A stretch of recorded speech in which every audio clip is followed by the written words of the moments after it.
예, 안녕하세요. 네. 자, 레벨 2 에쿼티이죠.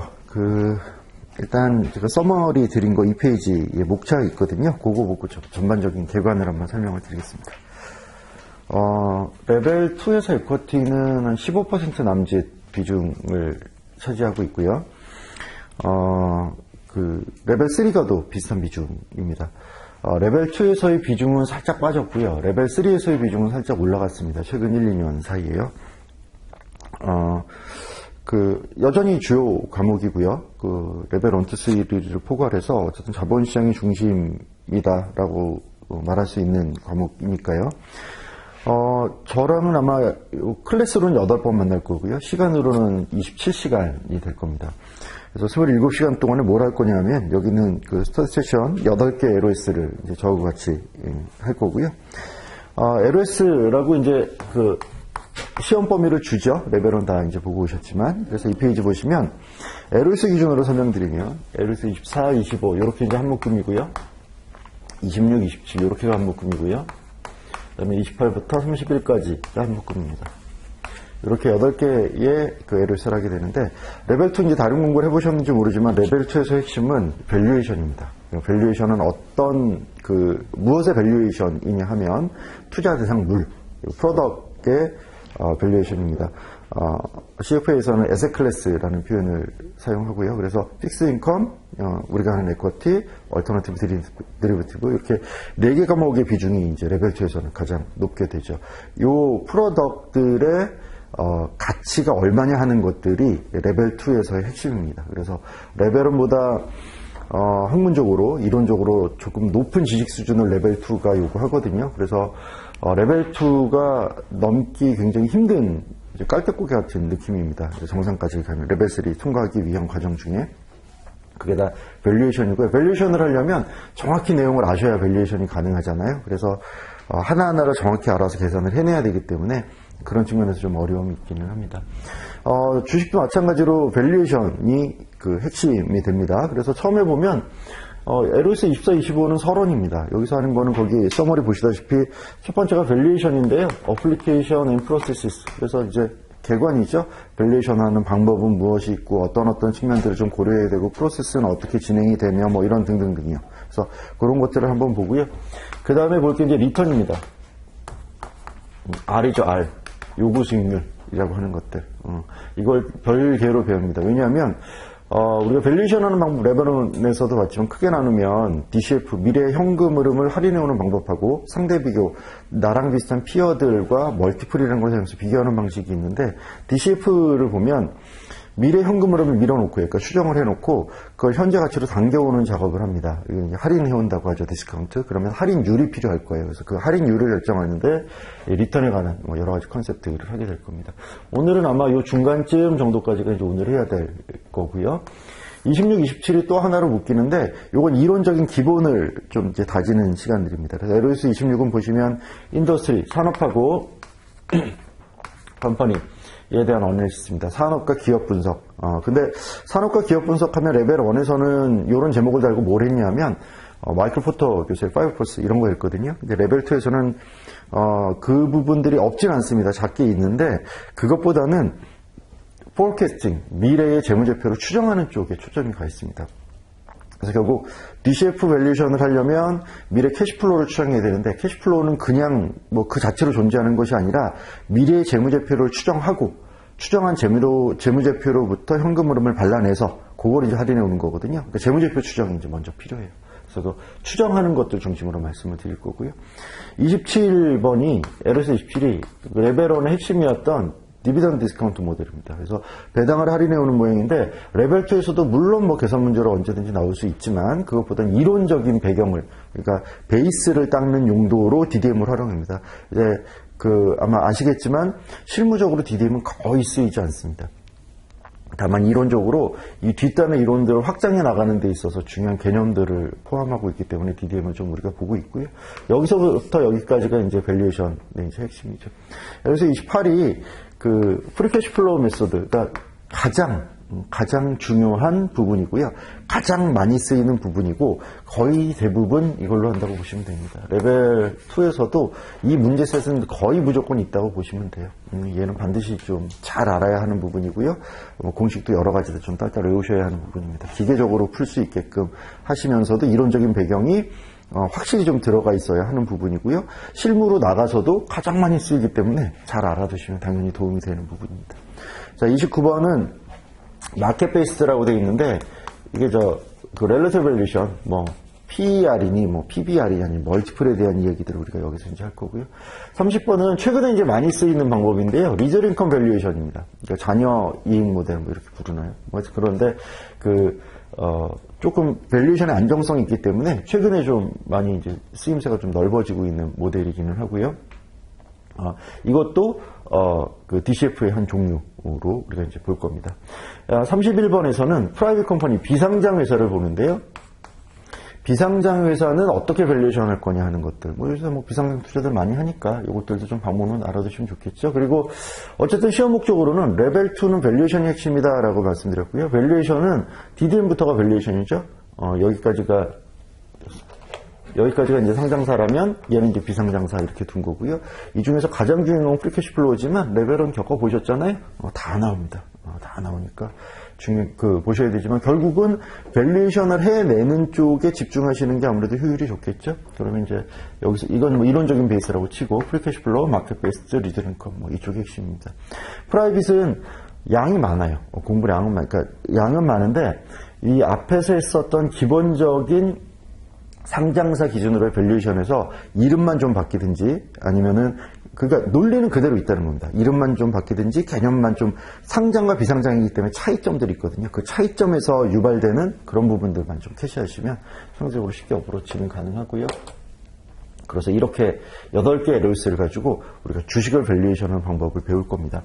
레벨 2의 과목들이 대부분 좀 만만치 않아요. 특히 프로덕이라고 했지만 픽스 인컴도 레벨 1에서 그냥 그런가 보다 하시는데요. 레벨 2쯤 오시면 픽스 인컴도 이제 어려워집니다. 데리버티브는 레벨 1에서도 쉽지 않으셨을 수 있는데 레벨 2 오면 좀 돌아버리고요. 얼터너티브는 그냥 재밌기는 합니다. 새로운 개념들이 좀 있어서 받아들이기 그렇죠. 에코티는 할만합니다. 상대적으로. 그래서 할만한 곳에서는 좀 잡고 가는 게 낫겠다는 말씀을 좀 드리고요. 사실 이게 올해가 제가 강의하기는 조금 편해요. 왜냐하면 작년이랑 거의 바뀐 게 없습니다. 그 말씀은 이제 올해 시험이 원래 이루어지고 올해 상황을 기반으로 해서 LOS가 좀 바뀐 채로 내년 시험을 대비해야 되는데 지금 이 시간에는 올해 코로나로 시험을 보내 못 보내라 다 밀렸죠. 12월로. 내년에 또 CBT 한대요. 근데 아직 장소가 제대로 잡혔는지도 명확치 않습니다. 그래서 불확실성이 있는 상황이다 보니까 커리큘럼을 그대로 물고 왔어요. 그래서 바뀐 게 없다. 작년 대비해서. 그리고 사실 크게 바꿀 것도 없는 것이 이게 일부가 레벨 1에 있던 게 레벨 2로 오고 레벨 2에 있던 게 레벨 3로 가고 3에 있던 게 또 2로 내려오고 이렇게 왔다 갔다 하지 주식 밸류에이션이 아주 새로운 게 완전히 자리 잡힌 모델이 새로 있지는 않습니다. 지금 있는 이 정도 모델들을 가지고도 이론적인 배경은 거의 완벽하게 커버가 돼요. 시험 목적으로는 DCF를 이제 주로 하는데 실무적으로는 아시겠지만 대부분 렐러티브한 방법을 씁니다. 멀티플을 대부분 쓰거든요. 근데 프리캐시 플로우를 비롯한 이런 DCF를 왜 배우냐 하면 이걸 알아야 멀티플이 이해가 돼요. 그러니까 이게 실제로 주식이라는 에셋에 대해서 이해를 할 때 DCF를 가지고 이게 어떤 요인들을 통해서 어떤 인풋이 어떤 함수식으로 돌아서 어떤 아웃풋으로 주가의 목표 주가라는 게 나오고 이게 가치냐 하는 것들을 이해하시려면 당연히 퍼가 시장의 10배니까 10배면 되죠. 맞는 얘기인데요. 시장은 가끔 20배도 되고요. 30배도 됩니다. 주식단에도 마찬가지고요. 이 주식은 15배, P가 15배가 맞다 싶은데 갑자기 이게 60배가 됐는데도 아직도 더 올라갈 길이 있다고 그러고요. 100배가 돼도 이상하지 않다고 얘기하거든요. 그 이유가 뭔지 알려면 이 DCF를 통해서 기본적인 이론들의 정립이 필요합니다. 그래서 CFA 프로그램에서는 DCF가 비중으로는 훨씬 많죠. 그래서 일단 이 부분에 대한 이해들이 있으시면 나가서 뭐 현업에서 실무를 하시든 아니면 뭐 투자를 하시든 해서 관련된 업무를 하시는 데 있어서는 확실히 많은 도움이 되는 부분 같아요. 왜냐하면 실제로 해보니까 사실 저도 리서치에서 채권 쪽을 보고 있거든요. 그 전공은 채권인데요. 어쩌다 이제 강의를 뭐 이런 저런 과목들 또 코퍼레이트 파이낸스니 왔다 갔다 하다 보니까 이제 주식 쪽으로 정착이 돼서 제가 말씀을 드리고 있는데, 제가 리서치 센터에 어쨌든 소속은 돼 있으니까 옆에 이제 그 에코티 애널리스트를 같이 다 보잖아요. 그런데 제가 실제로 그 채권 쪽이라고 말씀드리지만, 채권 쪽은 채권 쪽의 그 영역, 그러니까 에셋의 사이즈로는 굉장히 큰데요. 실제로 거기에서 들어가 있는 전문가들의 수는 그렇게 많지 않습니다. 주식은 시장이 채권이랑 뭐 유사하죠. 우리나라는 엎치락뒤치락합니다. 큰 규모로 보면. 주식시장도 큰데요. 이 안에 전문가들이 꽤 많이 필요합니다. 주식은. 왜냐면 얘가 역동성이 있거든요. 자꾸 바뀌어요. 채권은 그냥 있는데, 이게 채권이 바뀌는 그 변수들은 뭐 훨씬 더 매크로한 것들이니까 많을 수 있는데요. 실제로 주식처럼 그렇게 하루하루 다음 달, 다음 분기 이렇게 바뀌진 않습니다. 지금. 그래서 하여튼 이런 주식 쪽에 대해서 쓰임새 쓸모 실제로 이제 활용하시기에는 이쪽이 더 많을 수 있다라는 말씀을 좀 드리고요. 그래서 이게 기본 받침이 돼 있으면 뭐 시장을 보거나 기업을 보거나 뭐 주식을 보는데 도움이 될 거다. 근데 채권 쪽도 그 안에 굉장히 인덱스하기 때문에, 특히 이제 제일 심한 건 파생이죠. 파생 쪽은 실제로 그 업을 하는 사람들이 아니면, 이제 레벨 2 공부해 보시겠지만 너무너무 헷갈립니다. 주식은 방향이 하나거든요. 오르면 롱, 올랐어. 포지션만 이게 롱 포지션을 잡냐, 숏 포지션을 잡냐, 뭐 이것만 다르죠. 근데 주가가 오른다, 떨어진다 하나밖에 없어요. 근데 채권은 두 가지로 얘기하잖아요. 채권 가격이 오른다, 금리가 오른다. 근데 이게 방향이 반대죠. 그러니까 뭘 가지고 이야기하는지 서로 간에 문맥으로 이해하지 않으면 이게 방향이 반대니까 생각을 한번 꽈야 돼서 어려워요. 근데 이제 파생 같은 거 가서 이제 수업 밸류에이션 하겠지만, 수업 같은 건 어때요? 또 주고받는 게 있죠. 페이어와 리시버가 있단 말이죠. 방향이 또 달라요. 그리고 이제 기초자산도 그 일반적인 뭐 에코티 수업만 있는 게 아니라 그 이자율 수업, 인터레스트 레이트도 해야 되고, FX 가지고도 해야 되고, 뭐 토탈 리턴 가지고도 해야 되고, 뭐 여러 가지들이 얽혀 있기 때문에 방향이 이제 더 여러 가지죠. 바라보는 관점이. 그래서 좀 더 어렵기도 하고요. 그래서 실제로 실무를 늘 하고 있지 않은 사람들은, 실제로 그걸 했던 사람들조차도 조금 떨어져 있으면 일정 기간 뭐였더라? 뭐 이렇게 되는 게 이제 그쪽입니다. 그래서 공부하기 좀 어렵죠. 그러니까 실제로 그 일을 하고 있을 때만 의미가 있다면, 주식은 조금 더 포괄적으로 쓸 수 있다. 그렇게 좀 말씀드리고요. 자, 이제 하나씩 좀 진도를 빼보죠. 제가 그 레벨 1 때 제 강의를 들으셨던 분들은 익숙하겠지만 이렇게 합니다. 서머리를 드리고요. 주로 서머리에 있는 내용, 또 몇몇은 책부터 시작하기도 합니다. 이걸 가지고 우리가 배울 게 무엇입니다 라는 것들을 설명을 드립니다. 소주제들을. 그래서 설명을 드리고 나서 필요한 부분은 책으로 와서 책에서 이제 읽고 밑줄을 칩니다. 그래서 나중에 공부하실 때 서머리에 있는 내용들을 하고, 내가 밑줄 친 내용하고, 또 내가 필요한 메모들을 하시겠죠? 그런 것들이랑 연결시켜서 다시 복습을 하시면서 정리하시면 되겠습니다. 자, 이제 책은 1페이지를 펴시고요. 서머리는 4페이지로 갑니다. 서머리부터 복구 말씀드릴게요. 에르스 24의 A는 밸류에이션입니다. 밸류에이션 뭐 어쩌란 얘기냐 그러는데, 밸류에이션을 정의해봐라 뭐 이런 겁니다. 그리고 뭐 인트리식 밸류라는 건 뭐냐 뭐 이런 얘기들을 하고 있어요. 그러니까 공부해봐서 아시겠지만 LOS의 초반부는 그냥 뭐랄까 출제 비중 확률이 좀 낮은 기본적인 개념들로 서론을 좀 열고요. 본론은 좀 뒤에 나오는데 기본이죠. 그래서 서머리 보시면 인트리식 밸류는 뭐냐라고 하면, 그 밑에 이따 책으로도 읽을 건데 그 내용입니다. 첫 번째 박스에 있는 거예요. SF 밸류가 complete understanding을 가진 어떤 투자자가 지불할 의사가 있는 금액, 이게 이제 인트리식 밸류거든요. 그러니까 인트리식 밸류는 내재 가치, 그 실질 가치, 그러니까 리얼 밸류라고 우리가 얘기하거든요. 실제 가치다라고 하는 거죠. 그런데 이거는 인트리식 밸류를 우리가 추정하는 걸 밸류에이션, 가치평가라고 하는데요. 추정을 한다라고 하는 거죠. 그래서 그 4페이지 서머리 제일 아래쪽 박스 보시면 이런 그 공식이 하나 있습니다. value estimate, 그러니까 E라고 제가 서머리는 해놨고요. 이따 책으로 볼 때는 표현이 좀 달라요. 그러니까 estimate value, 그러니까 애널리스트들, 그러니까 우리가 배운 우리들이 추정한 밸류고요. 이거하고 실제 가격의 차이가 있습니다. 그러니까 예를 들어 애널리스트가 이 주식의 주가는 10,000원 이렇게 추정을 했어요. 근데 실제로 주가가 9,000원 이렇게 돼 있대요. 그럼 이거는 저평가되어 있는 거죠. 10,000원짜리를 9,000원에 팔고 있으니까 시장이. 그럼 이걸 두 개로 쪼갤 수 있다는 거예요. 그래서 하나가 뭔진 모르지만 리얼 밸류라는 게 있다, 인트리식 밸류라는 게 있다라고 치죠. 이건 아무도 몰라요. 우리는 추정을 할 수 있을 뿐이죠. 그리고 시시각각 바뀝니다. 기업이 어떤 결과물을 내느냐, 소비자들이 어느 정도 수요를 더 증가시키느냐, 감소시키느냐, 정부의 정책은 어떠하냐, 글로벌 경기는 어떠하냐, 이런 새로운 정보들이 들어올 때마다 얘는 계속 바뀌거든요, 기업의 가치는. 그러니까 가치가 있어졌다가 갑자기 뚝 떨어지기도 했다가 그런 거죠. 근데 이 밸류라는 게 있다고 쳐봐요. 그럼 이 밸류에서 실제로 내가 에스티메이션한 밸류가 있을 겁니다. 그래서 그 에스티메이션한 밸류하고 실제 밸류하고 차이가 나겠죠. 이 차이가 왜 나냐면 빼보면 두 가지가 있을 거라는 겁니다. 그래서 밸류에서 프라이스를 뺀 게 하나 있고요. 그리고 내가 실제로 에스티메이션한 밸류에서 리얼 밸류를 뺀 게 있고요. 두 가지로 나눠보자는 거죠. 그래서 여기다 제가 이퀄 이렇게 표시했잖아요. 보면 왼쪽에 있는 그 항이랑 오른쪽에 있는 우항이랑 다른 건 여기는 밸류라는 걸 더하고요. 여기서 뺐잖아요. 그러니까 왼쪽과 오른쪽이 같죠? 얘 두 개가 이제 여기 써 있는 거고, 여기는 밸류를 더하고 뺀 거잖아요. 공식으로는 같을 겁니다. 그래서 이렇게 두 개를 묶어본 거예요. 그게 이제 서머리 하단부에 있는 그 공식인데, 그럼 얘가 뭐냐면 실제 리얼 밸류가 있는데 프라이스랑 달라요. 이게 뭐냐면 미스프라이싱 난 겁니다. 시장이 얘가 만약에 11,000원짜리였다고 해봐요. 실제 밸류는.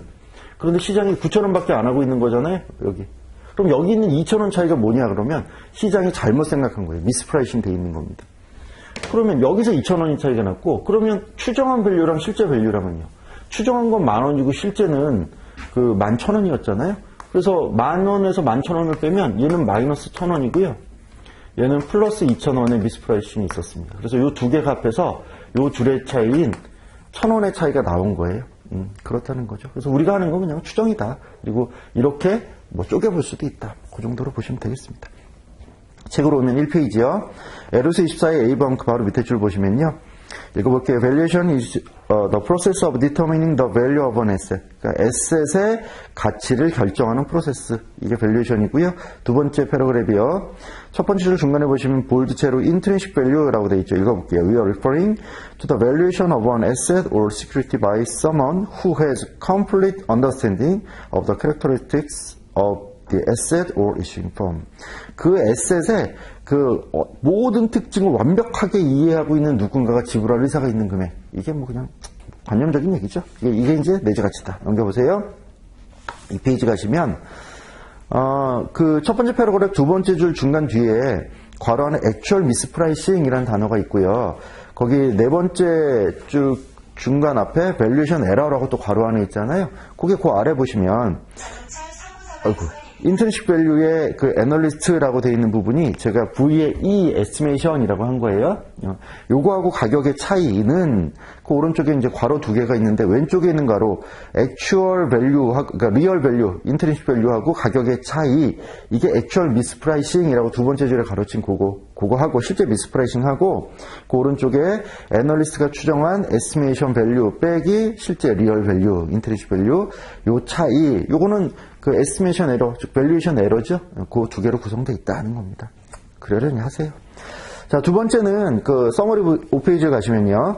에러스 24의 B번이 있는데 여기에서의 숙제는 뭐냐면 고잉 컨선 밸류하고 리퀴데이션 밸류 두 가지를 구분해봐라. 어떤 내용이냐라는 겁니다. 고잉 컨선 밸류는 아시다시피 계속 기업의 가치죠. 근데 우리가 밸류에이션을 한다는 건 계속 기업을 전제하고 있는 거죠. 기업은 기본적으로 영속한다 이렇게 생각하고 우리가 이제 가치 평가를 합니다. 그 고잉 컨선 밸류고요. 두 번째 박스에 있는 리퀴데이션 밸류는요. 그 밑에 이제 설명이 있는데 firm will be dissolved, firm asset will be sold separately. 그러니까 회사가 더 이상 영업을 안 해요. 그래서 회사가 가지고 있는 자산을 다 하나하나 쪼개서 각각 팔아버리면 그게 청산 가치가 된다라고 하는 거죠. 그러면 계속기업 가치가 크냐 청산 가치가 크냐라는 게 세 번째 박스입니다. 계속기업 가치가 당연히 더 크죠. 왜요? 청산해 버리는 게 더 가치가 크면 어떻게 해요?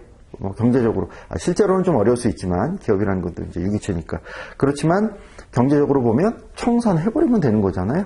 계속 영업해봐야 소리만 나는데, 청산가치보다 더 작아지는데, 영업할 이유가 없죠. 그래서 통상 계속 기업 가치는 총상 가치보다 큰 게 일반적입니다. 즉 자산들을 개별적으로 파는 것 그 이상의 시너지라는 게 나오고 있다라고 하는 거죠. 책으로 보면 이 페이지에 LOC 24의 B번 그 밑에 줄 볼게요. The going concern assumption is simply the assumption that the company will continue to operate as a business. 계속해서 영업할 거다는 전제가 깔려 있는 거고요. 밑에서 세 번째 줄 중간 뒤에 보시면 the liquidation value는 is the estimated of what the assets of firm would bring if sold separately net of the company liability. 그러니까 에셋을 다 팔아서 혹시 채무가 있다면 채무 다 상환하고 그리고 남은 것 이것이 총상 가치다. 기본적인 내용이죠. 다시 이제 서머리로 가셔서 5페이지 하단부에 LOC14C가 있어요.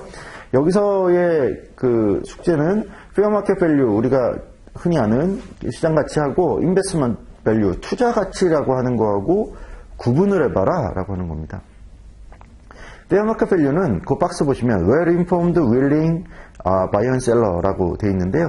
여기 이제 이따 책에서 보시는 거랑 한 단어가 빠졌네요. 그 able이 빠졌습니다. 그러니까 뭐냐면 페어 마켓 밸류는 셀러 파는 쪽하고 바이어 사는 쪽이 있는데 이 둘 다 어떠냐 하면 실제로 이 파는 에셋 주식이라고 그러면 주식을 팔 능력도 있어요. 이게 내 거예요. 파는 사람은 내 거. 살 사람은 살 돈이 있어요. 능력도 있고요. 의지도 있어요. 그냥 간 보는 게 아니라요. 시세 한번 알아보려고 내보는 게 아니라 실제로 팔려고 해요. 의지도 있어요. 그리고 이 에셋이 어느 정도 가치가 있는지를 잘 알아요. well informed 하고 있는 바이어 셀러가 willingness, ability를 가지고 있는 애들끼리의 교환되는 가액. 여기 이제 페어 마켓 밸류, 시장 가치의 정의입니다. 그 밑에 이제 페어 밸류라고 괄호 안에 있는데, 요거는 이제 그 파이낸셜 리포팅 할 때, 그러니까 재무 보고 같은 거 할 때, 재무제표 만들고 할 때, 이제 회계사들이 정리할 때 하거나 아니면 뭐 간평사들이 그 시장 가치 같은 거 낼 때, 그때도 뭐 페어 밸류라는 용어를 쓰기도 하는데, 그럼 페어 마켓 밸류하고 페어 밸류가 완전히 다른 개념이거나 완벽하게 구분될 수 있냐 그러면 그렇지는 않아요. 근데 통상 페어 밸류는 재무보고용으로 쓸 때 그냥 페어 밸류 이렇게 얘기하고요. 페어 마켓 밸류는 우리가 아는 에셋들의 시장 가치, 이걸 페어 마켓 밸류라고 얘기할 뿐입니다. 중요한 건 시험 목적으로도 그렇고 페어 마켓 밸류하고 그 제일 밑에 박스 인베스트먼트 밸류를 구분하는 게 중요한데요. 페어 마켓 밸류하고 인베스트먼트가 다를 수도 있다는 거예요. 투자 가치가. 그래서 그 밑에 박스, 그 인베스트먼트 박스로 보시면 두 개로 제가 볼들을 쳐놨는데 value to specific buyer. 어떤 특정한 바이어에게 적용되는 밸류가 투자 가치, 인베스트먼트 밸류라는 겁니다. 이거는 대시해놓고 제가 시너지 때문에 주로 발생된다라는 건데요. 예를 들면 이런 거예요. 예를 들어 여기 건물이 하나 있었어요. 건물의 그 공정시장 가치, 페어 마켓 밸류하고 이 인베스트먼트 밸류 차이를 보자고요. 이 건물이 예를 들어 사람들이 대충 이 건물은 1000억짜리야 이렇게 생각을 했다고 쳐봐요. 그런데 갑자기 어떤 사람이 나와서 내가 이걸 2000억에 사겠어 뭐 이렇게 얘기했대요. 그럼 미친 걸까요? 그러니까 이게 사람들 대부분들이 생각하는 공정시장 페어 마켓 밸류예요. 근데 특정 누군가는 인베스트먼트 밸류가 투자 가치가 2000억이 될 수 있다는 거예요. 그래서 생각해보니까, 알아보니까 뭐였냐면, 요 옆에 건물을 가지고 있는 다른 애가 있었던 거예요. 근데 만약에 이 애까지 사서 그러면 두 건물이 이제 이어지잖아요? 그래서 이렇게 해서 만들면 훨씬 더 넓은 대로변에 접할 수 있고요. 훨씬 더 높은 평형으로 넓은 공간을 제공할 수 있어서 수요도 높아지고 훨씬 더 높은 가치를 창출할 수 있다라고 내가 생각했다고 해봐요. 요 2000억을 낼 수 있는 사람은 누구냐면 여기 있는 요 건물을 가진 애만이죠. 그죠? 스페시픽 바이어. 그리고 이걸 통해서 시너지라는 게 나는 경우에 페어 마켓 밸류하고 인베스트먼트 밸류가 차이가 날 수 있는 겁니다. 그래서 페어 마켓 밸류하고 인베스트먼트 밸류 이 두 가지의 차이점에 초점을 맞춰서 기억하시면 되겠어요. 책으로 보면 이 페이지에 LOC24의 C번 있죠? 그 밑에 패러그래프의 세 번째 줄 앞에 볼게요. 볼드체로 페어 마켓 밸류는 is the price at which a hypothetical willing, informed and able seller would trade an asset to a willing, informed and able buyer. 설명드린 부분이고요. 그 밑에 패러그래프 인베스트먼트 밸류는 is the value of an asset to particular buyer. 어느 특정한 바이어에게 해당되는 거고요. 계속 읽어보면 investment value may depend on buyer's specific needs and expectations as well as perceived synergies with existing buyer's asset. 이미 가지고 있는 그 바이어 에셋과 특정한 시너지가 난다면 달라질 수 있는 겁니다. 그래서 스페시픽 바이어 그리고 시너지 두 개를 키워드로 기억하시면 되겠어요. 자, 그 다음에 그 서머리 6페이지로 좀 옮겨보시면, 유저 오브 에퀴티 밸류에이션, 밸류에이션에서 뭐 했을 거니? 라고 하는 겁니다. 이런 게 이제 항상 있어요. 그러니까, 에쿼티에도 있고, 다른 과목에도 다 있을 거예요. 이거 배워서 뭐 했을 건데? 라고 하는 것들이 있습니다. 그래서, 서머리에 있는 그 내용들이 책에도 있는데요. 이건 그냥 한번 쭉 보고 넘어가시면 되는 거라 책으로 갈게요. 3페이지 보시면요. 3페이지에 그 상단에 보시면 패러그래프 하나 밑에 숫자로 1, 2, 3, 4, 5 있는데 이건 조금 이따 말씀드리고요. 그 밑에 패러그래프에서 볼드체로 되어 있는 것만 읽을게요. 첫 번째 그 아래 스탁 셀렉션, 그 밸류에이션에서 뭐 할 건데 주식 살 건데요. 이거죠. 어떤 주식이 저평가되어 있는지 골라낼 거예요. 이거고요. 그 밑에 패러그래프 리딩 더 마켓, 마켓을 읽는다라고 하는 건데 이건 뭐냐면 시장이 지금 어느 정도 생각을 하고 있는 거지라는 걸 추론할 수 있다는 겁니다. 그래서 제 서머리에는 inferring market expectations 이렇게 좀 다른 표현을 썼는데 같은 얘기고요. 뭐냐면 예를 들어 이렇게 봐요. 우리가 레벨론에서 그 봤던 GGM, 그러니까 고든의 그로스 모델의 기본 공식이죠. R-G분의 D1이에요. 그런데 이걸 가지고 이 밸류에이션이라는 걸 통해서 시장이 어떤 생각을 하고 있지를 추론할 수 있다는 겁니다. 예를 들어 지금 코스피가 1000조다 이렇게 생각을 해봐요. 1000조 더 되죠. 근데 어쨌든 1000조다 이렇게 생각해봐요. 근데 아마도 내년에 이 전체에서 배당을 얼마 줄 거냐면 100조쯤 줄 것 같아요. 근데 시장의 요구 수익률이 얼마일까 봤더니 10%쯤이 요구 수익률이래요. 그러면 시장은 도대체 성장을 어느 정도나 기대하고 있는 거예요? 연구 성장을. 이걸 우리가 추론해낼 수 있죠. 그러니까 implied 된 우리가 공식을 가지고 배웠으니까 이렇게 우리가 툴을 가지고 보니까 이 안에 내재되어 있는 implied 된 마켓의 expectation을 알 수 있겠다는 거예요. 이 상황이라면 G가 0이 되겠죠? 그래서 100 나누기 0.1 해야 1000이 될 거잖아요. 그러니까 시장은 성장이 없다고 생각하는구만. 야, 그건 너무 과하잖아. 성장이 좀 있겠지라고 하면 밸류는 더 올라가야 되는 거죠. 그러니까 시장이 하고 있는 생각들을 우리가 밸류에이션 과정을 통해서 알아볼 수 있음. 그러려니 하시고요. 자, 책으로 다시 그 밑에 패러그래프 보시면 Projecting the Value of Corporate Action. 회사들이 여러 가지 액션들을 합니다. 가장 대표적으로 사업부 분할해서 매각을 한다든지 M&L에서 새로운 사업을 끌어온다든지 리캡이라고 하죠. 자본 재조정 같은 걸 한다든지 이런 일들을 해요. 그럼 기업의 가치가 변하겠죠. 그러면 얼마나 변했어? 어떻게 할까요? 밸류에이션 해보면 알 수 있다 이거죠. 자, 그 밑에 보시면 fairness opinions, 공정 의견이라는 걸 내는데도 필요하다. 가치 평가를 해서. 왜냐하면 저기 이제 그 당사자들이 있다고 생각해봐요. 바이어와 셀러. 근데 셀러는 비싸게 팔고 싶을 거고요. 바이어는 싸게 사고 싶을 거예요. 둘이 제시하는 가격이 다르죠. 그럼 어떻게 해요? 공정한 의견을 한번 내줘 이렇게 이제 요청이 올 수 있죠. 제3자의 전문가적인 의견. 그래서 얼마야? 라고 하면 공정 의견을 낼 때 당연히 필요할 거고요. 그 밑에 플래닝 컨설팅. 이건 그렇죠. 회사에 대해서 이 회사가 이런 전략으로 이렇게 가시면 좋겠습니다. 이런 것들 얘기할 때 밸류에이션 해보면 알죠. 그래서 이런 전략을 쓰셔서 만약에 이 비용을 이렇게 감소시킨다면 캐시플로우가 이렇게 바뀌고 그럼 밸류가 이렇게 바뀔 겁니다. 이렇게 추론할 수 있을 거고요. 그 밑에 보시면 Communication with Analysts and Investors. 애널리스트들이 있죠. 시장의 주가를 보는. 그리고 투자자들, 기타 투자자들이 있고요. 이 사람들이랑 얘기할 때 뭘 가지고 얘기할 거냐 하는 거죠. 밸류에이션 가지고 얘기해야죠. 야, 그러니까 물적 분할 하지 말고 인적 분할 하란 말이야. 왜 이런 얘기를 해요? 그러면 밸류가 이렇게 달라지니까 이런 것들. 그때도 이 밸류에이션이 필요할 거고요. 그 밑에 밸류에이션 오브 프라이빗 비즈니스. 비상장에서 사고 팔 때도 밸류에이션 해야죠. 좀 어려운 일이지만. 그리고 그 밑에 포트폴리오 매니지먼트 할 때도 필요합니다. 이게 아까 그 스탁 셀렉션 통해서 이제 스탁 피킹 할 때뿐만 아니라 처음에 IPS라 그러죠. 그래서 처음에 그 투자 관련된 스테이트먼트를 쓰고 전략을 수립하고 하는 그 전반에서도 이런 기본적인 밸류에이션들은 다 필요할 겁니다. 그래서 다양하게 쓰인다. 이런 것들 상식적으로 알 수 있죠. 출제 가능성이 높지는 않지만 혹시 출제된다고 해도 이런 데 쓰이나 보다 라고 이해할 수 있는 것들입니다. 한번 짚어보고요. 서머리 7페이지 한번 가보세요. 여기 보시면 프로세스가 하나 나와 있는데요. 이게 아까 제가 따로 말씀드릴게요 라고 했던 3페이지 상단에 있던 1, 2, 3, 4, 5입니다. 이게 에쿼티 밸류에이션 하는 프로세스인데요. 서머리 보고 설명드릴게요. 7페이지 상단 보면 밸류에이션 프로세스는 다음과 같은 프로세스를 탑니다. 첫 번째가 그 회사가 뭐 하는 회사야 이걸 아는 거예요. 요건 LOS 24. 지금 우리가 배우는 게 LOS 24거든요. 여기에서 얘기할 겁니다. 깊이는 얘기 안 할 거고요. 그냥 마이클 포터 얘기하고 뭐 그 넘어갈 거고요. 자, 그 밑에 보시면 이번에 Forecasting Company Performance, 미래 이 회사들의 실적을 추정해야 돼요. 그래서 재무제표를 추정하고 캐시플로우를 만들어내고, 요거 있다 그랬죠? 짙은 음영으로 되어 있는 거 오른쪽에 LOS 26이라고 대시해놓고 제가 써놨잖아요. 제목 옆에. 이건 LOS 26에서 커버할 거예요. 그 밑에 세 번째 박스 보시면 그 다음에 할 게 Appropriate Valuation Model, 적절한 모델을 찾아내야 됩니다. 그래서 어떤 밸류에이션 테크닉을 쓰는 게 좋아? 라는 것들이 굉장히 중요한 이슈예요. 어떤 밸류에이션 테크닉을 쓸 거냐 하는 것도 역시 무조건 시험에 나오는 거라고 보시면 돼요. 근데 이거는 단순히 여기서도 할 거고요. LOS 24에서도 다른 밸류에이션 테크닉들을 설명드리는 그 과정에서도 어떤 상황에서 어떤 밸류에이션 툴을 쓸 거냐 하는 방법들, 그리고 그 이유들, 그 논리들, 뭐 이런 것들은 시험 목적으로 중요해서 제가 다시 계속 계속 강조 드릴 거예요. 일단 그래서 어떤 모델을 쓸 건지 정하고요. 그 밑에가 Using Forecast in a Valuation, 실제로 밸류에이션을 이 forecast를 합니다. 그리고 5번에 밸류에이션 한 그 결과를 가지고 밸류에이션 컨클루전, 결론을 냅니다. 결론이 뭘까요?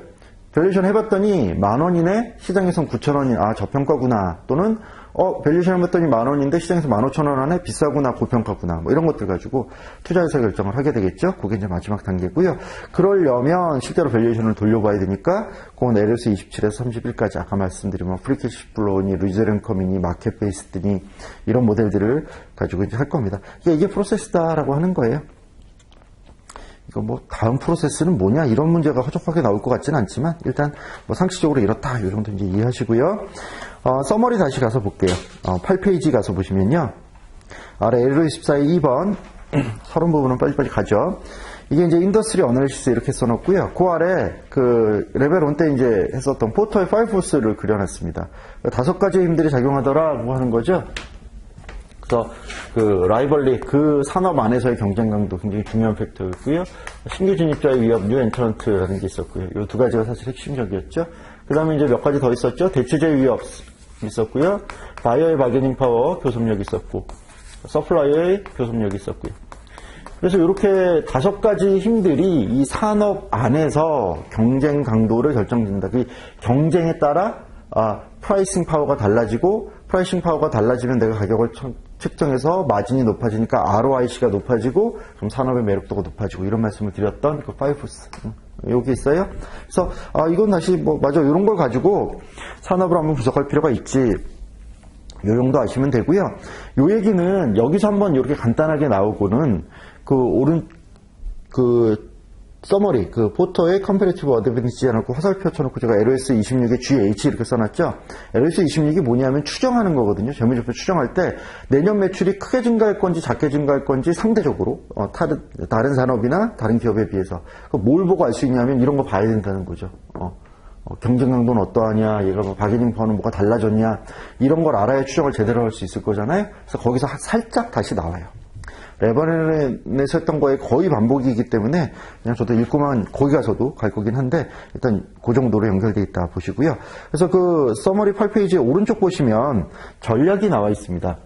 레벨 1 때 컴퍼니 어널리시스 하면서 기업의 전략이 있는데 특히 이런 5포스를 가지고 나온 전략이 크게 보면 2가지가 있을 수 있다라고 해서 뭘 말씀드렸냐면 코스트 리더십 전략이 있을 수 있다. 그러니까 굉장히 규모의 경제를 만드는 대규모 투자를 통해서 단가를 낮춰서 이 단가로 밀어붙이는, 원가를 낮추는 게임으로 하는 코스트 리더십 전략이 있고요.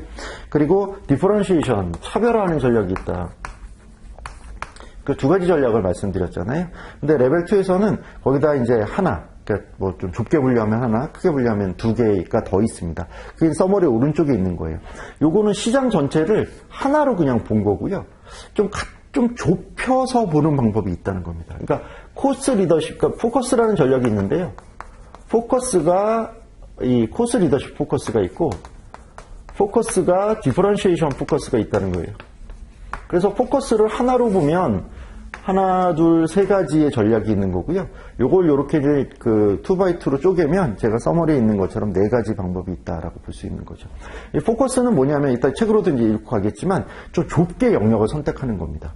그러니까 우리나라에서는 중저가 브랜드인데 예를 들어 중국 가면 굉장히 고가 브랜드로 팔아요. 어느 특정한 계층에는 좀 달리 팝니다. 예를 들어 노트북을 삼성 노트북을 사면 일반인들한테는 150만 원을 줘야 되는 걸 삼성 아카데미라는 걸 만들어서 대학생들한테는 100만 원에 줘요. 사양은 조금만 빼놓고. 왜 그렇게 해요? 이 브랜드의 이 전반적인 유저 인터페이스에 익숙하게 해서 걔들 자기 오격으로 만들기 위해서 그런 것들을 하는 거죠. 그렇게 뭔가 좁혀서 하는 겁니다. 근데 좁혀서 할 때도 좁혀서 단가를 낮춰서 해결하는 방법도 있고요. 오히려 좁혀서 차별화하는 방법이 있는 거죠. 그렇죠? 예전에 이랜드 같은 기업이 지금 이제 많이 내려왔지만 국내에서는 굉장히 중저가 브랜드의 의류였지만 중국에서는 굉장히 고가의 의류로 평가받고 있는 거죠. 사실 미국에서는 중저가 브랜드인데 우리나라 오면 굉장히 고가 브랜드인 것들도 있잖아요. 그렇게 지역별로 좀 나눌 수 있는 게 포커스 전략이다라는 겁니다. 책으로 보시면 4페이지에 에르스 24 2번 아래로 내려주시면 첫 번째 줄에 The Five Elements of Industry Structure라고 해서 as developed by Professor Michael Porter, 포터 교수의 5가지, 거기 1, 2, 3, 4, 5 있는데 적어놓은 거 그냥 보시면 되겠고요. 뭐 아시는 거니까. 자, 그 밑에 줄 보시면 The Attractiveness, 그 괄호 안에 있죠. Long Term Profitability, 얼마나 높은 ROIC를 주냐 이런 거죠. 얼마나 장기적인 수익성을 갖냐, 그게 사람의 매력도고요. 이거는 Urban Industry is determined by, 뭐에서 결정되냐면 The interaction of these five competitive forces, 이 5가지가 서로 간에 그 인터랙션 하는 그 과정에서 결정됩니다. 하는 거예요. 그 밑에 보시면 There are three generic strategies a company may employ in order to compete and generate profit. 3가지 일반 전략이 있어요. 밑에 1번 코스 리더십이 있고요. 2번 프로덕트 디퍼런시에이션 차별화 전략이 있고요. 3번 포커스 전략이 있어요. 포커스 전략만 한번 읽어볼게요. 오른쪽 보시면 employing one of the previous strategies, 그 직전 전략이니까 위에는 코스 리더십이나 디퍼런시에이션을 위는 particular segments of the industry, 인더스트리 어떤 세그먼트에 적용하는 방식, 이게 포커스가 됩니다. 그래서 뭐 그런 거죠. 예를 들면 코스 리더십 그 저비용항사 LCC라고 하죠. 예전에 대한항공 아시아나밖에 없을 때 뭐 제주해연이 뭐 진해연이 이렇게 만들어서 이제 돌아갔던 것들, 낮은 가격으로 승부하는 코스 리더십이라면, 포커스라고 하면 특정 지역에 해당되는 뭐 특정 노선에 대해서만 뭐 여러 가지 이유로 특정 계층에 대해서 좀 할인을 더 해준다든지, 뭐 이런 것들, 특정 노선은 가격을 좀 특별히 더 받는다든지, 뭐 이럴 수 있죠. 뭐 그런 전략들이 포커스라고 하는 겁니다. 자, 그 다음에 서머리로 이제 9페이지 가서 보세요. 근데 뜬금없이 이 9페이지의 상단 제목을 뭐라고 썼냐면 제가 Quality of Earnings Examples를 썼죠. 어닝 퀄리티 얘기를 합니다. 왜 이걸 하냐면 앞에 여기에서 산업 얘기, 갑자기 뜬금없이 이 파이브스 얘기한 거랑 비슷해요. 앞으로 우리가 추정을 해야 되잖아요. 추정을 해내야 되는데 추정을 할 때 이런 것들을 알아야 추정을 할 수 있듯이 어닝 퀄리티, 재무제표가 제대로 작성됐냐라고 하는 부분에 있어서 우리가 뭐 걔들이 의도했든 의도치 않았든 그런 에러들을 좀 잡아낼 수 있어야 제대로 추정을 할 수 있겠죠. 그래서 그 이슈를 살짝 그냥 담아 놓은 거예요. 그래서 그러려니 하시면 되는데 이것도 역시 보면 책이 있는 분류랑 제가 서머리 있는 분류랑 살짝 달라요. 근데 이게 깊이 있게 보고 하나씩 해야 되는 우리가 FRA 시간이 아니기 때문에 이런 것들이 있었지, 그리고 어떤 경우에 어닝 퀄리티가 떨어져 아니야 하는 것들을 그냥 개념적으로 정리만 하고 가시면 되는 거라, 일단 그 서머리 있는 것부터 먼저 좀 볼게요. 9페이지에 제일 왼쪽 열에 어떤 케이스가 있느냐라고 보면 첫 번째가 레비뉴, 그러니까 매출액이죠. 얘를 과다 인식하거나 조기 인식하는 방법이 있어요. 그래서 매출이 내년 매출이 또는 올해 매출이, 왜냐면 올해 매출을 베이스로 내년 매출을 추정하니까 올해 매출이든 내년 매출을 추정을 할 때 좀 과하게 추정하는 겁니다. 아니면 좀 빨리 추정하는 거고요.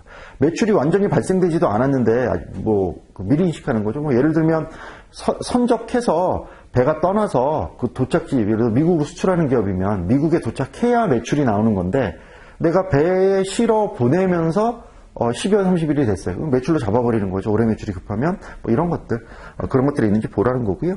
그 밑에 익스펜스를 과소인식하거나 지연인식하는 거예요. 이것도 비용을 올해 비용인데 아닌 척하고 내년에 인식하자고 밀어버리거나 너무 조금 인식하거나, 이러면 이제 어닝 퀄리티가 낮아지죠. 그 밑에 영업하고 영업의 항목을 바꾼다라고 했는데 그 오른쪽에 보면 레비뉴는, 이익은 넌 오퍼레이팅으로 오퍼레이팅으로 당기고요. 손실은, 그러니까 비용은 오퍼레이팅을 넌 오퍼레이팅으로 밀어요. 우리가 추정할 때도 마찬가지로 기업을 볼 때 매출액에서 매출원가하고 판관비를 빼면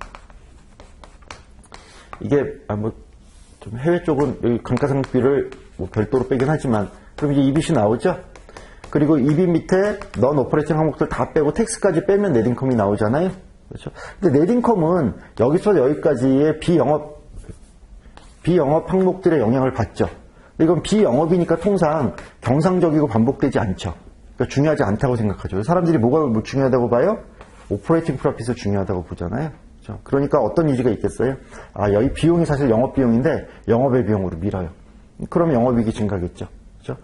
영업 외 수익인데 영업이익으로 당겨요. 그럼 영업이익을 증가시키겠죠. 그래서 결국은 영업이익을 증가시키는 방향으로 영업과 영업의 항목을 바꾼다 이렇게 이해하시면 되고요. 그래서 주로 분석하는 사람들이 영업이익을 중요하게 보니 영업이익을 증가시키는 행위를 할 수 있다 그렇게 보시고요. 자, 그 밑에가 네 번째 항목이 오프 BS 항목들이에요. 그러니까 BS에 나오지 않는 부외 자산이나 부외 부채들이 있으면 뭐 그런 것들 좀 챙겨야 된다는 거고요. 뭐 예를 들어 굉장히 소송의 질 가능성이 거의 99%인 우벌부채, 보증인 승계 있는데 이게 너무너무 커요. 그러면 올해 난 이익이 아닐 수 있는 거죠. 그런 부분들 챙기라는 거고. 마지막에 회계 추정의 변경입니다.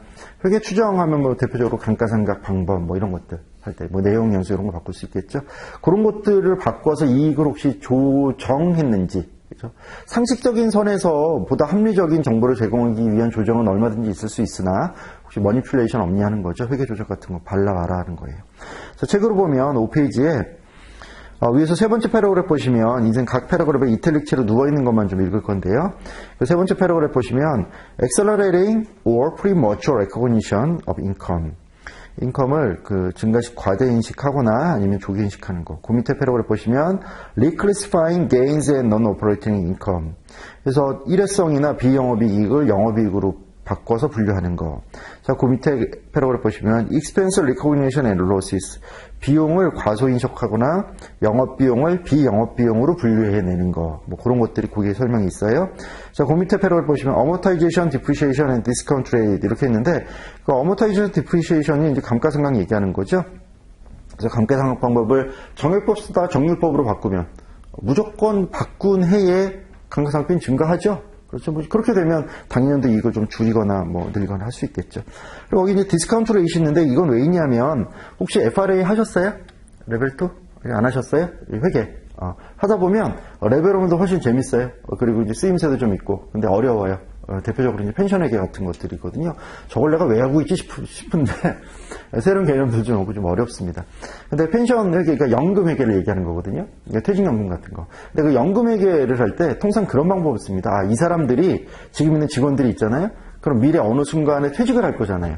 그러면 저 사람들이 저 시점에 퇴직하면 줘야 될 퇴직금이 얼마인지 뭐 이런 걸 추정을 합니다. 이 사람들이 뭐 임금이 얼마나 올라갈 거고 연도별로 얼마나 뭐 퇴직을 할 거고 그래서 미래에 줘야 될 퇴직금을 부채로 딱 잡아요. 그래서 그걸 지금 장부에 계상을 해야 되잖아요. 그럼 어떻게 하겠어요? 할인을 해오겠죠. 그래서 이게 이 할인율이 매우 중요합니다. 왜냐면 회사가 오래될수록 이 퇴직급여 관련된 이런 충당금들이 굉장히 크거든요, 사이즈가. 그래서 할인율을 조금만 높이면 갑자기 부채가 확 줄고요. 할인율을 낮추면 미래에 있는 부채를 당겨오는 거니까. 할인율을 낮추면 부채가 커지고 뭐 그렇습니다. 그래서 디스카운트 레이트도 뭔가 조정을 할 수 있는 추정에서 굉장히 중요한 항목이 된다라고 하는 거고요. 그 밑에 패러그래프에 Off Balance Sheet Issues, BS 항목, OBS 항목들, 보증 같은 거 말씀드렸지만, 뭐 가상의 외출, SPC로 뭐 외출한다든지, 금융리스 대신 운용리스 처리한다든지, 하여튼 뭐 이런 것들 있습니다. 그래서 요런, 회계 정보가 중요하겠다, 요 정도로 보고요. 요런 분류가 있었지, 정도로 이만있다고. 그리고 넘어갈게요. 자, 10페이지, 서머리 10페이지 가봐요. 자, 이제 밸류에이션 모델스라고 이제 되어 있는데요. 밸류에이션 모델은 크게 Absolute Valuation, Relative Valuation 이렇게 두 가지로 나눌 수 있습니다. 그 서머리에 있는 왼쪽 박스, 오른쪽 박스 이렇게 나눌 수 있는 거죠. Absolute Valuation은 어떤 절대적인 값을 이제 찾는 거고요. Relative Valuation은 나랑 비교할 수 있는 무언가를 찾아서 걔랑 비교함으로써 고평가 저평가를 판단하는 방식입니다. 자, Absolute Valuation의 가장 대표가 이제 DCF가 있는 거예요. 그래서 보시면 서머리에 Present Value Models라고 되어 있는 거, 그래서 밸류는 Future Cash Flow의 뭐 Present Value다 그렇게 이제 표현을 해놓은 거고요. 그러면 미래 현금 흐름의 현가라고 하면 현금 흐름은 뭐냐는 거죠. 그래서 얘가 밸류가 미래 현금 흐름들을 할인해 오는 거 이렇다고 치면 얘가 뭐냐는 거거든요. 얘가 뭐냐. 그게 거기 이제 써놓은, 그 서머리에 써놓은 디비던드. 이것도 이제 미래의 현금일 거고요. 프리캐시 플로우인데, 프리캐시 플로우는 이제 나중에 배우겠지만 두 가지 종류가 있어요. 그러니까 회사 전체에 기록되는 FCF라는 게 있고요. 프리캐시 플로우 투 더 펌, FCFE라는 게 있어요. 프리캐시 플로우 투 에쿼티. 그래서 두 가지로 나뉘어서 그 두 가지 중요하니까 이제 나눠 써놨고요. 리저브 인컴도 사실 엄밀히 말하면 캐시 플로우는 아닌데 DCF의 한 종류다 이렇게 넣었습니다. 그래서 요 캐시 플로우는 뭐 서머리에 있는 이런 것들이 있다라는 거고요. 두 번째가 SFS 방식이 있는데 이건 레벨론에서 했었던 거예요. 요거는 asset 빼기 liability, 뭐 preferred 있으면 그런 것도 빼고 뭐 요게 밸류다 하는 거예요. 이게 밸류다. 그래서 나중에 자세히 할 거니까요. 근데 asset 모델은 그 asset과 liability, preferred stock 이거는 전부 마켓 밸류 기준으로 해야 된다 하는 거고요. asset이 있고 liability가 있고 뭐 이렇게 두 개만 있다고 치면 우리가 equity 밸류를 만들어낼 때 asset의 밸류에서 liability 밸류를 빼면 equity의 밸류다 하는 건데요. 얘도 다 마켓 밸류 기준으로 한다는 거죠. 그래야 이제 밸류에이션이 가능하겠죠. 그런데 이게 사실 뭐 딱 봐도 이상하잖아요. 뭐 이렇게 밸류에이션 하는 건. 근데 이런 방식이 적합한 회사들이 있어요. 어떤 회사냐면 대표적으로 그 서머리에 써놨지만 리퀴데이션 청산하는 회사. 그죠? 청산하는 회사는 리퀴데이션 밸류 이렇게 그 계산하는 거고요. 내추럴 리소스 펌, 그러니까 천연 자원 회사. 내가 뭐 유정이 하나 있어요. 거기에 100만 배럴이 묻혀 있어요. 그럼 에센스 마켓 밸류 나오죠? 1배럴당 뭐 40달러 그러면 곱하면 되는 거고요. 그럼 4천만 달러 가치에서 부채가 얼마 있냐 빼면 에코티 밸류가 나오는 거죠. 그래서 그런 회사는 직관적으로 저런 방식으로 계산할 수 있습니다. 그래서 이게 어쨌든 특정한 한 값을 그냥 밸류를 내가 그 숫자로 추정해내는 방식이니까 이게 앱솔루트라고 하고요. 렐러티브 밸류에이션은 그 오른쪽에 보면 프라이스 멀티플하고 EV 멀티플 이렇게 두 가지가 있다 이렇게 이제 얘기를 하고 있는데요. 멀티플을 쓰는 방식이 분자에 뭐가 올라가 있냐에 따라서 크게 프라이스 멀티플이 있고요. EV 멀티플이 있습니다. 이것도 레벨론에서 했던 거니까 프라이스에다가 어떤 특정한 펀더멘털들을 갖다 대는 거죠. 가장 대표적인 게 EPS, 그러니까 PE를 가장 많이 쓰고 뭐 북밸류, PBR 쓰기도 하고 뭐 캐시플로우 넣기도 하고 뭐 이런 것들. 요새는 PSR 많이 쓰죠. 그래서 세일즈를 넣기도 하고. 그러니까 분자의 프라이스가 있고 분모 쪽에 어떤 펀더멘털 베리어블을 갖다 놓고 이제 대서 비교하는 겁니다. 나의 PER과 나랑 비슷한 애들, 피어 그룹이라고 하는 애들의 PER 이렇게 상대적으로 보는 거죠. EV가 분자에 있는 경우도 있습니다. 이건 기업 전체의 가치이기 때문에 분모에 들어가는 펀더멘털 변수도 기업 전체를 대표할 수 있는 변수가 들어가고요. 실무적으로 가장 많이 쓰이는 게 이제 EBITDA라고 하는 거죠. 근데 뭐 에비타 말고 EBIT, 영업이익만 써도 되고요. 아니면 뭐 세일즈 갖다 써도 되고 뭐 등등등 뭐 이것도 여러 가지 갖다 쓸 수 있습니다. 어쨌든 기업 전체를 포괄하는 변수만 갖다 넣으면 EV도 쓸 수 있어요. 그래서 이렇게 두 가지 그 방식이 있다는 게 기본이고요. 요건 이제 나중에 멀티플 가서 다시 한번 설명을 드릴 텐데 어떤 관점에서 바라보냐에 따라서 이게 컴패러블, 나랑 비슷한 다른 애들, 아까 피어 그룹이라고 얘기한 컴즈셋, 이 컴패러블과 비교하냐 이 프라이스 멀티플과 EV 멀티플을 아니면 펀더멘탈과 비교하냐에 따라서 또 컴패러블 PE가 있을 수 있고 펀더멘탈 PE가 있을 수 있고 이게 달라요.